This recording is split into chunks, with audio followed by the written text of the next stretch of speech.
It was pretty fun, to be honest. I really don't know truly what the future holds. I don't know if I'm going to be back here. I had a hell of a time when I was out on the court playing with these girls, and so You could feel the emotion in the room, not the tears you see in championship losses, but that quiet kind of sadness that comes when you know something might be ending. She said she didn't know what the future held. She said her time with the Fever was fun. And just like that, every fan who's followed her journey felt it in their chest, that sense that Sophie might be saying goodbye. but I do know that my time here so far was pretty fun. So It's wild when you think about how this season started for her. She came into training camp in the best shape of her life, confident, sharp, and ready to prove she could be a cornerstone piece. She was knocking down threes like it was nothing. Her confidence was contagious, and you could tell from day one that she felt at home in Indiana. But then the thing that every player dreads happened, that sudden twist of fate, a preseason ankle injury that seemed small at first, but never really stopped haunting her. She came back fast, but that kind of pain lingers. It throws off your balance, your rhythm, and maybe even your spirit a little. Sophie said it herself. She didn't feel like herself for a long time, and that's the kind of honesty you rarely get in press conferences. She wasn't trying to sugarcoat it or make excuses. She was just being real. She admitted that even when she was playing, she wasn't fully right, and fans noticed it too. The fire was there, but the edge wasn't. Every shooter knows that when your legs aren't under you, your shot doesn't feel the same. Still, even through the ups and downs, she managed to finish the season with the highest three-point shooting percentage of her entire career. That says a lot about her discipline, the kind of focus it takes to keep shooting when your body doesn't want to cooperate. When she talked about it, she smiled a little. That same mix of pride and pain that athletes carry after a season that didn't go the way they dreamed. She said it was fun to play with teammates who got her the ball, who trusted her, who made her feel part of something. And you can tell that's what really got her emotional. Not the shots she made or missed, but the people she shared the court with. The Fever weren't just a team to her. They were a lifeline after years of fighting through different systems, different expectations, and different levels of respect. Sophie Cunningham's career has never been about being the flashiest player or the one with the biggest contract. She's built her name on hustle, attitude, and loyalty. She came into the league with that Missouri fire, that never-back-down mentality that made fans love her and opponents hate guarding her. She's always been the kind of player who plays like she's got something to prove, because deep down, she knows she does. This season, that fight took on a different meaning. She wasn't just playing to win games, she was playing to prove that she still belonged. The Fever gave her a chance to reset, to rebuild her rhythm and confidence, and to show that she could be a veteran presence on a team that was growing fast. You could feel that bond forming, especially between her and the younger players. That's what makes her comments at the end of the season hit so hard. When she said, "I don't know if I'll be back," it wasn't just about contracts or roster moves. It sounded like someone who had poured her heart into something and was preparing herself for the possibility that it might not continue. That kind of uncertainty is the part of sports nobody really prepares for. Everyone talks about the grind, the training, the wins and losses, but not about how it feels to walk into a locker room and wonder if it's the last time you'll do it. Not about looking at teammates who became family and realizing you might not share the court again. You could feel that weight in Sophie's voice, that mixture of gratitude and heartbreak. It's worth remembering how much she's gone through physically just to stay on the court. Ankle injuries sound minor, but they steal your explosiveness, your confidence in your step, your stability when you shoot. It's not just the physical pain, it's the mental toll of knowing your body isn't doing what it used to. Yet she kept showing up, game after game, giving her team what she could. That's something fans never forget. The players who fight even when it hurts. And the Fever fans noticed. All season long, there was this quiet appreciation for Sophie. She wasn't the headline name, but she was the glue, the kind of veteran who does the little things, who keeps morale high, who brings that edge when the energy dips. You could see it in her interactions, the way younger players like Aaliyah Boston and Caitlin Clark looked at her during timeouts. She brought that big sister energy, the voice that says, "We're okay, keep fighting." So when she said, "I don't know what the future holds," fans felt that more deeply than she probably realized. Because in sports, the ones who hold teams together often leave the quietest, but their absence is felt the loudest. Sophie might not have been the face of the franchise, but she was part of its heartbeat. The thing about Sophie is that she's always been about more than stats. She's about presence, that mix of competitiveness and warmth that makes her magnetic. You could see it from her Missouri days, when she'd light up the court and talk her way through every possession. Not out of arrogance, but out of passion. That same fire followed her to the WNBA, and even through all the injuries, it never really faded. She's that kind of player who could be in the middle of rehab and still be leading the team huddle. That's why her press conference hit so differently. You could sense the gratitude, but also the ache. She said she had a hell of a time with her teammates, and that line alone tells you everything you need to know. It wasn't about fame or stats, it was about belonging. And when someone like Sophie says something like that, you know it's real. She talked about how motivated she is for the offseason, how this next chapter will be one of her best. You can tell she's not done, not mentally, not physically, not spiritually, but maybe she knows that her next chapter might not be in Indiana. That's the bittersweet part. She's ready to grow, to recover, to come back stronger.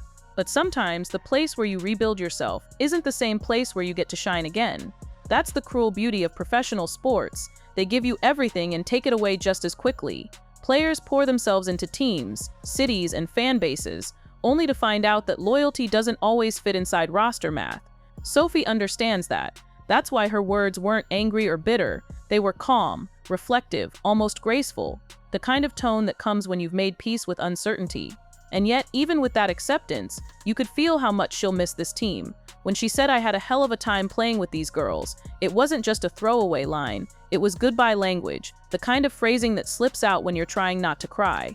Every athlete who's ever said farewell knows that moment, when you realize this chapter might really be over, and you're trying to sound strong while your heart is breaking. What's next for Sophie Cunningham? That's the question hanging in the air. She's proven she can still play. Her three-point shot is elite. Her leadership is undeniable.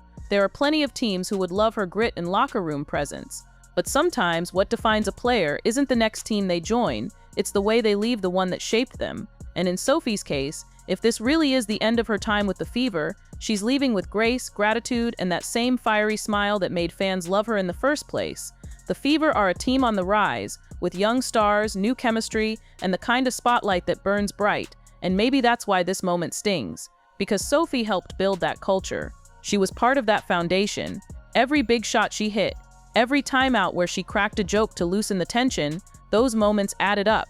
She helped make the Fever a team that believed again. And if she's not back next season, fans will remember her not just as a player, but as a presence. You can tell Sophie knows how special this was.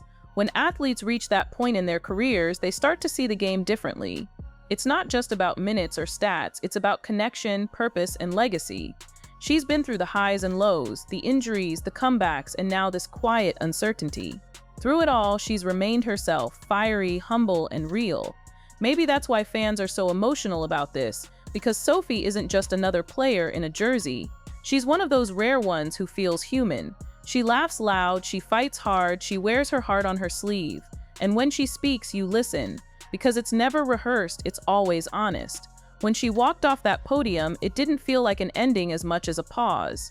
She's got more left in her, that much is certain.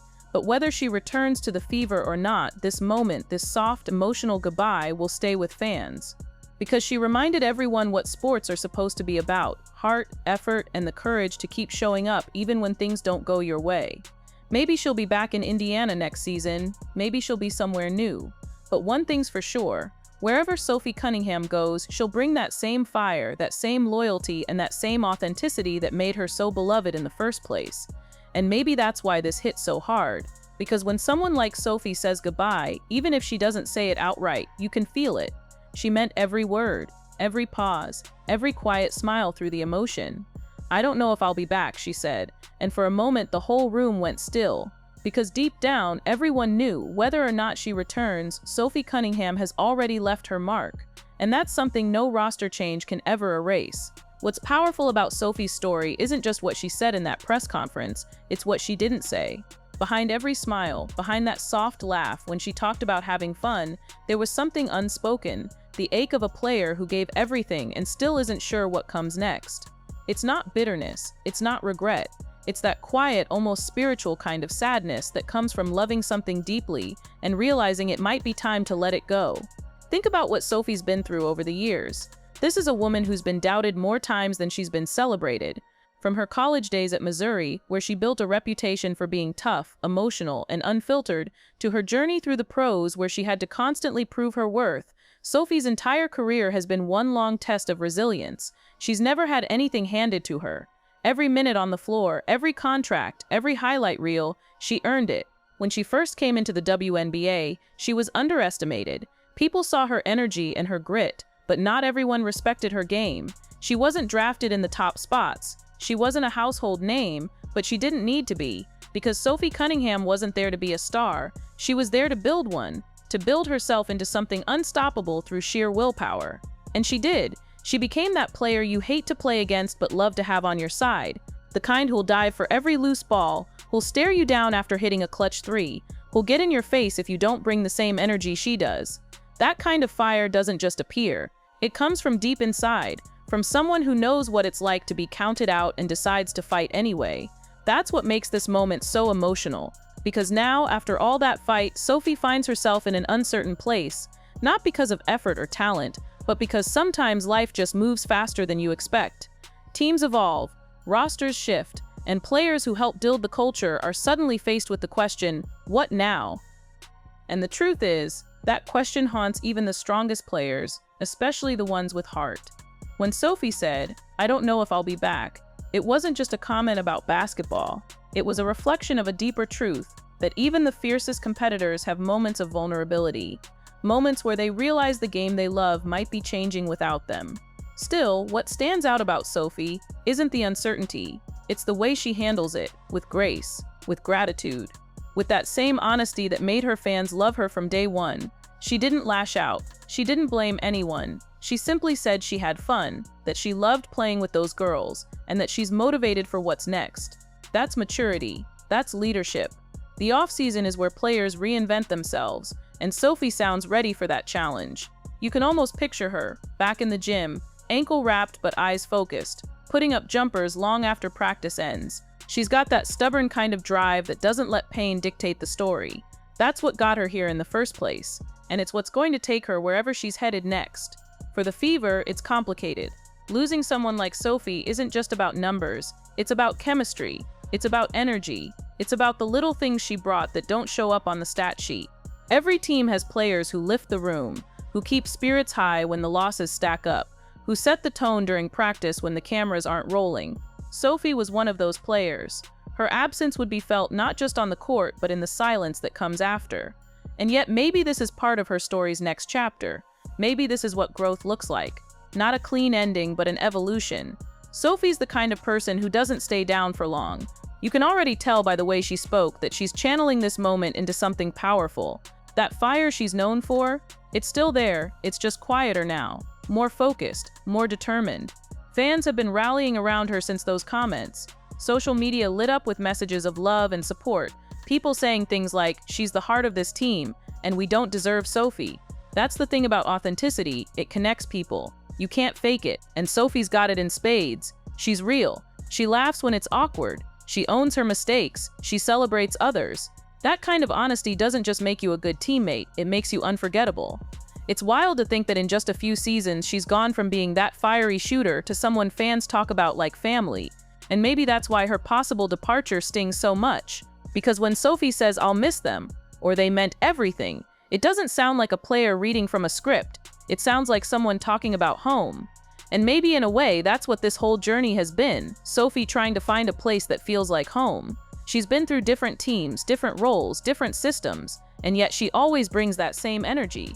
Maybe the Fever were that for her, a place where she could just be herself, play her game, and feel the love from fans who actually get her. And if this really is goodbye, it's not the kind that comes with bitterness. It's the kind that says, "Thank you for letting me be me."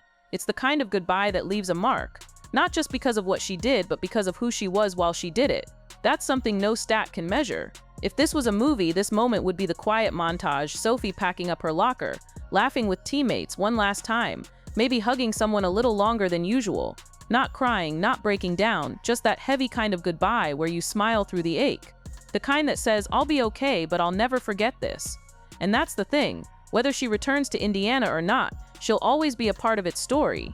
Players like Sophie leave fingerprints on franchises. They shape culture. They set standards. When future rookies walk into that locker room, they'll still feel her presence, the way she demanded energy, the way she led by example, the way she made everyone believe they could belong.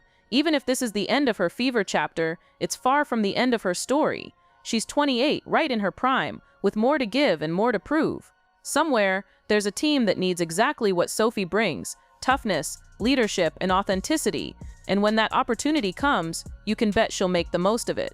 But for now, fans are left with that hauntingly simple truth that sports are beautiful because they're fleeting. Nothing lasts forever. The moments, the bonds, the wins, they all fade eventually. But what doesn't fade is what's felt. And right now, everyone who's watched Sophie play feels something real. Maybe this is the part of her career where she transforms again, from veteran role player to mentor, from shooter to soul of a locker room somewhere new. Whatever happens, one thing's for sure, she'll bring her heart with her. She always has, and that's why her words hit the way they did. Because "I don't know if I'll be back" wasn't just about basketball. It was about growing up, moving forward, and accepting that some of life's best chapters don't get a sequel. They just stay perfect where they ended. So maybe this isn't a sad story after all. Maybe it's a beautiful one, about an athlete who came in fighting, played through pain, gave everything she had, and left nothing unsaid. About someone who found joy in the game even when it broke her heart. Sophie Cunningham might not know where she'll play next season, but she knows who she is, and that's what makes her special. She's a reminder that in sports, it's not the trophies that make people remember you.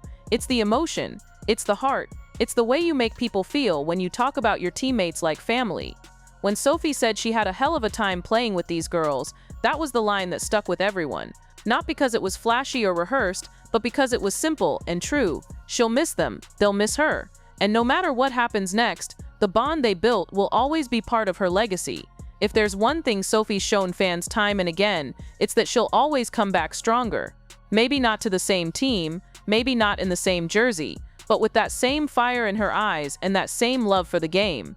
Because for her, basketball was never just a career. It was a connection to her teammates, to the fans, to the journey itself. And that's what makes this goodbye, if it really is goodbye, so powerful. It's not final. It's not angry. It's just human. It's love wrapped in uncertainty. It's gratitude mixed with grief. It's the beautiful, painful truth of what it means to care about something so much that letting go hurts. So when Sophie stood there and said those words, maybe without even realizing how heavy they were, the world didn't just hear an athlete talking about her future. They heard a woman saying thank you for the memories, for the moments, for the magic that made it all worth it. Because in the end, Sophie Cunningham's story isn't about leaving. It's about everything she gave while she was here. And if her time with the Fever really is over, one thing's for sure, she'll walk away the same way she's always played, with her head high, her heart full, and the kind of grace that makes everyone else wish they had just one more season with her.